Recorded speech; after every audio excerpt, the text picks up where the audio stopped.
Hi, everybody. My name is Travis Spencer, and I am a youth creative arts pastor at Summit Christian Church. And this is going to be my PowerPoint on copyright and fair use. There are three types of intellectual property. The first type is copyright, which protects the original works of an authorship fixed in any tangible medium of expression.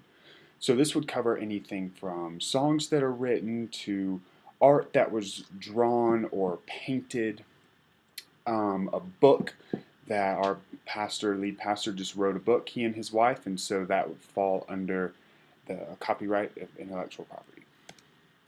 Number two is trademark. This protects the work that denotes a brand. So as you can see, this S symbol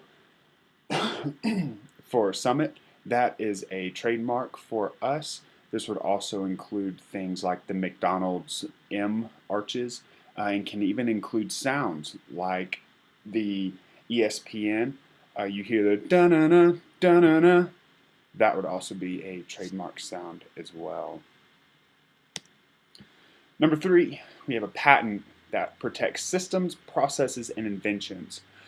At Summit, we don't have, at least as far as I know, we have not really come up with an invention or a system or a process, but we do use things like Planning Center Online, which is a system in which allows us to, as you can see, like I can plug in my set list and kind of our flow for the services. I can schedule people.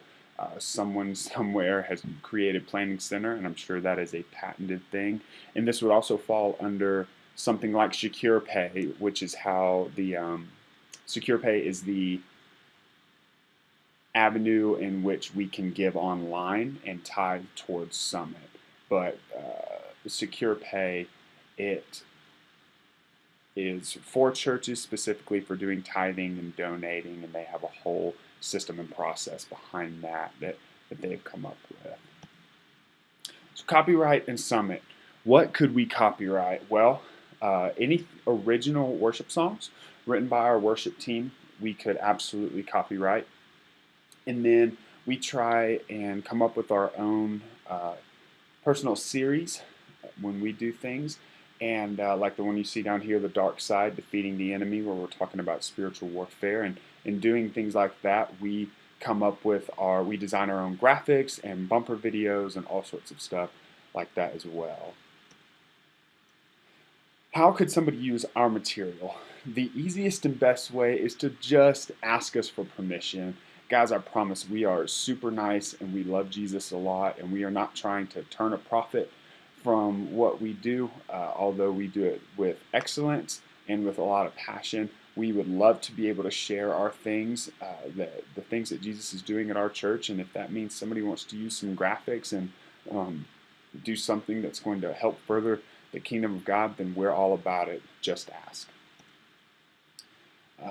This kind of leads us into some of the ways that our church falls under copyright protection and things are allowed to be distributed. So the first way is through the Creative Commons.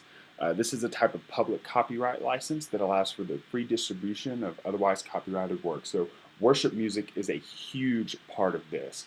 Obviously, you have guys like Chris Tomlin and Hillsong and Elevation and Kirk Franklin and just all these worship artists that they don't just write their songs for people to listen to, but they are intended for the church to cover them and to play them on a weekly basis and to play them at services and for people to worship and to connect with God through them.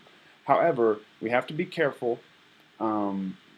At Summit, we record our sermons. Here's a screenshot from one of our sermons. However, we do not record, we record our sermons for distribution. We don't sell them, but you can find them for free online. But with the music, we record them strictly for a team building, where myself and some of the other guys can come and sit down and say, hey, did this sound good? Do we need to tweak things? But there is absolutely zero distribution of that, in which we actually will delete things. So we, as a Creative Commons, it allows songs like worship music for us to cover them without any penalty of that. And even just to extra cover our tales, we on our announcement slides that run pre-service, we give basically a reference sheet of who wrote, what songs are we doing that weekend, who wrote them, who published them, all that kind of fun stuff. There's the fair use, which allows for the fair use of a work for purposes such as criticism, comment, news reporting, teaching, scholarship, or research. We have a couple of partnership, or not a partnership, but we have several Christian universities, colleges around us, and they are, one of our lead pastors is on the board of the school, and we have an agreement with them that they are allowed to write about us. Students can use any of our material for, criticism, comment, any kind of research. They are more than welcome to that.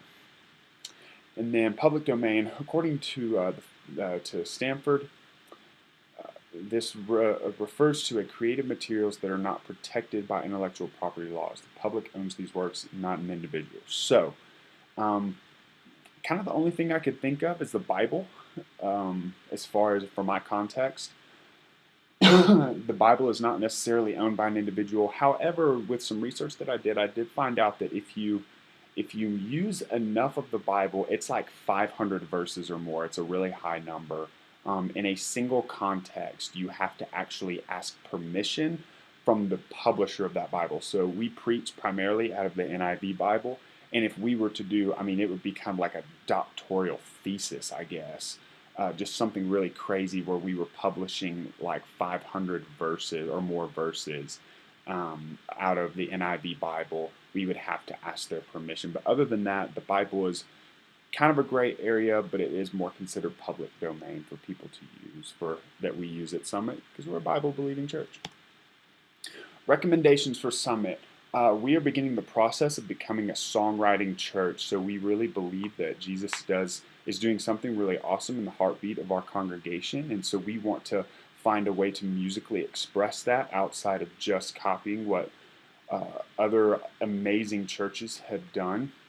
So once we get these songs written, we absolutely must get them copyrighted, so they cannot be copied. People can't steal our song and record it and financially benefit off of it, things like that. To avoid breaking any Creative Commons or copyright laws, we are purchasing double the musical tracks that we use at events due to us technically having two venues. So, on a Sunday morning, we use Ableton, which is a music program that runs tracks. So we don't do all the music live. There's like some synth things and some of like the really creative stuff that we just don't have the money to do, or the team to be able to recreate that live. But the way that some of these copyright and licenses work is because we technically have two venues. So I'm a student worship leader. We have an upstairs venue, and then we have our main service downstairs.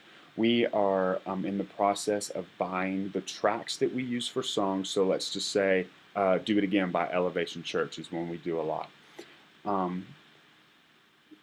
We have to have two separate versions of that track, even though it was all under Summit Christian Church's budget and credit card account, because we are technically two different venues. So we are trying to just uphold to these kind of laws as best we can, and so we are in the process of purchasing musical tracks, a duplicate of each track, so each, quote, venue can have their own.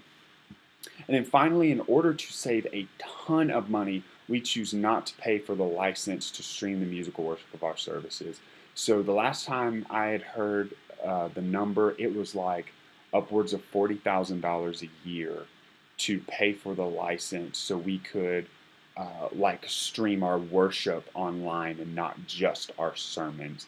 That would be, for us, our church is very healthy and is doing really well financially, and that would just be a miserable financial decision, as cool as it may be to see our team online like that.